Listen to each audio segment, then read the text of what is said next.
নমস্কার, শুভ সন্ধ্যা। মঞ্চে উপবিষ্ট বিশিষ্ট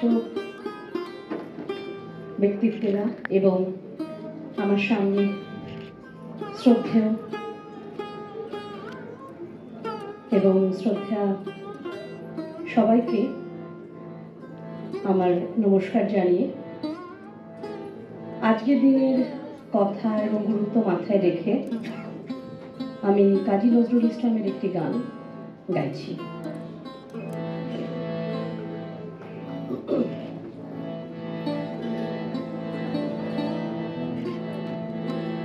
যাব নারী যাব বন্দি শিখা, যাব নারী যাব বন্দি শিখা, যাব নারী যাব বন্দি শিখা, যাব সাহা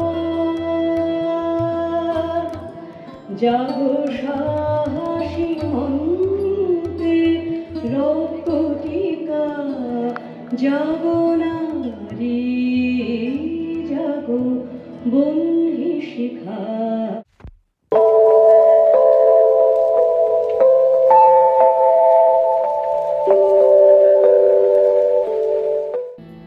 যাব নারী যাব বন্দি শিখা,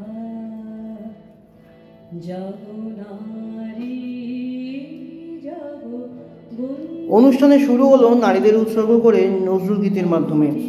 আন্তর্জাতিক নারী দিবস উপলক্ষে কৃষ্ণনগরের লায়ন্স ক্লাব ইন্টারন্যাশনাল একটি মনোগ্রাহী অনুষ্ঠানের আয়োজন করে। নজরুল গীতি ছাড়াও নৃত্য আবৃত্তির মনোমুগ্ধকর পরিবেশনা ছাড়াও ছিল বর্ষিয়ান সাংবাদিক শর্মিলা মাইতির সঞ্চালনায় আলোচনা সভা, যার বিষয় ছিল প্রতিবন্ধকতা পেরিয়ে সামগ্রিক সুস্থতা, যেখানে নারীদের জীবনে বিভিন্ন বাধা আসলেও তারা কীভাবে সেই বাধা অতিক্রম করেন সেই দিকগুলো তুলে ধরা হয়। যাব নারী যাব বন্দি শিখা,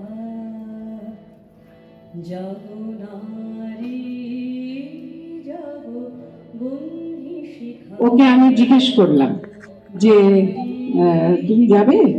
বলে হ্যাঁ আমি যাব। আমি বললাম ঠিক আছে, কনভেন্সটা করিয়ে দিচ্ছি। ও গ্রুপ নিয়ে এসে গেছে একদম। And it is a programme which is after my heart. নারী শক্তি, নারী জাগরণ যাই বলুন, আমাদের দেশে কিন্তু পূর্বকাল থেকে আছে। আমাদের ইয়েস্টারইয়ার্সে যদি রাজা মহারাজাদের দেখুন, কন্যারা কিন্তু স্বয়ম্বর করত, স্বয়ম্বর, নিজের বর নিজে চুজ করা। তো আমাদের এখানে নারীদের স্বাধীনতা সবসময় ছিল। কখনো কখনো মাঝে মাঝে বোধহয় পুরুষেরা ভাবলো যে এরা খুব বেশি এগিয়ে গেলে ভীষণ মুশকিল হবে, তখন একটু লাগাম ধরতো।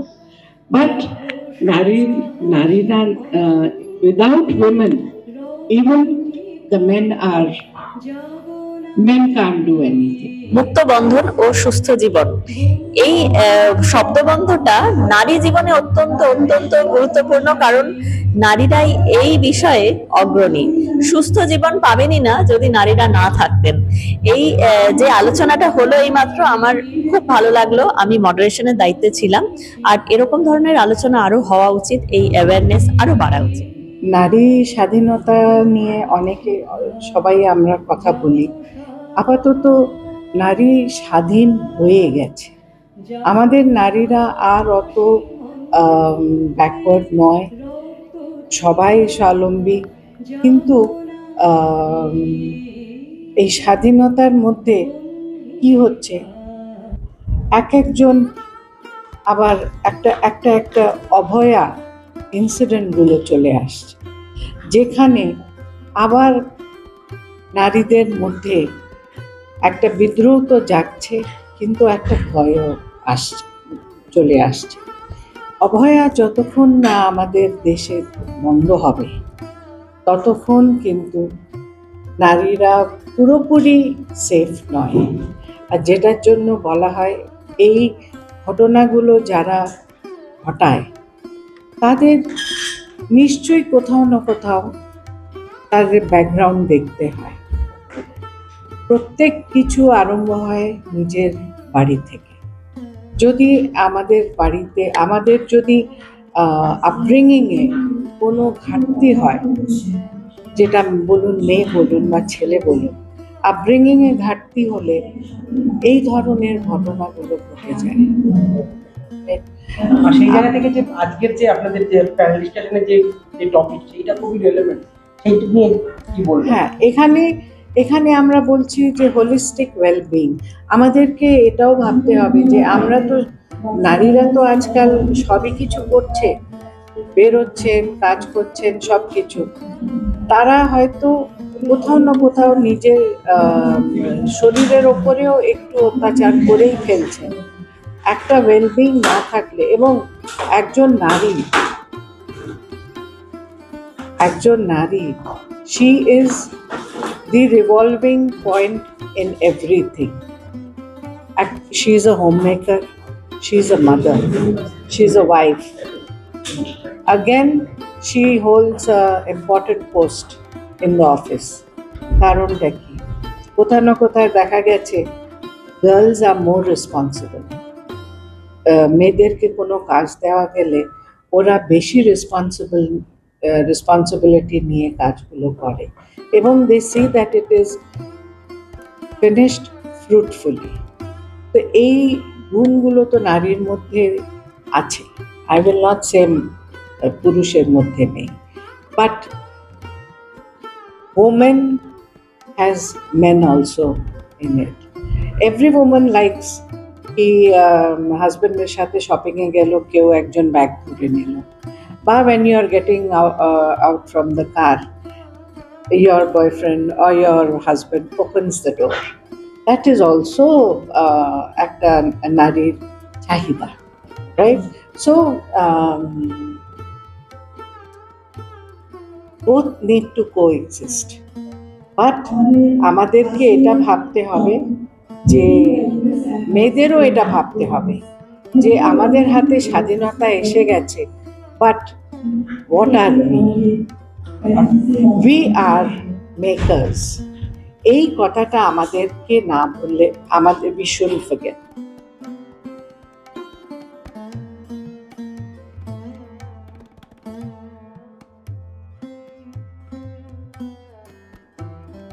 হ্যাঁ, এই অনুষ্ঠানে এসে খুবই ভালো লাগছে।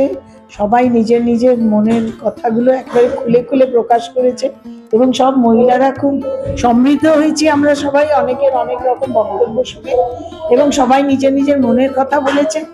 সবার নিজের মহিলা হওয়ার যে মর্যাদা, মহিলা হওয়ার যে সম্মান, সেগুলো জেনেছে। এবং আগামী দিনে আমার মনে হচ্ছে যে এই যে যত দর্শক এখানে এসেছেন মহিলারা, বিশেষ করে যারা গৃহবধূ, যারা বাড়িতে কাজ করে, তারা আরো বেশি সমৃদ্ধ হয়েছে।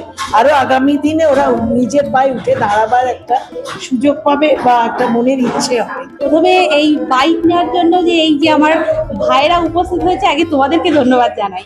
আমি নিজে একজন লায়ন মেম্বার, তাই লায়ন্স ডিস্ট্রিক্ট যে এরকম একটা উইমেন সিম্পোজিয়ামের ব্যবস্থা করেছে, সেখানে যে এত জ্ঞানীগুণী নারীদের সঙ্গে আমি এক মঞ্চে আসন গ্রহণ করতে পেরেছি, নিজের লড়াই সাথে তাদের যে লড়াই সেটাকে একসঙ্গে করতে পেরেছি, এটা সত্যি এক অনন্য অভিজ্ঞতা। ভীষণ ভালো লেগেছে। অনেকটা আমি যেন সবসময় নিজেকে যেভাবে মোটিভেট করি, সেই মোটিভেটের আরও খোরাক অনেকের মধ্য দিয়ে আমি যেন পেলাম।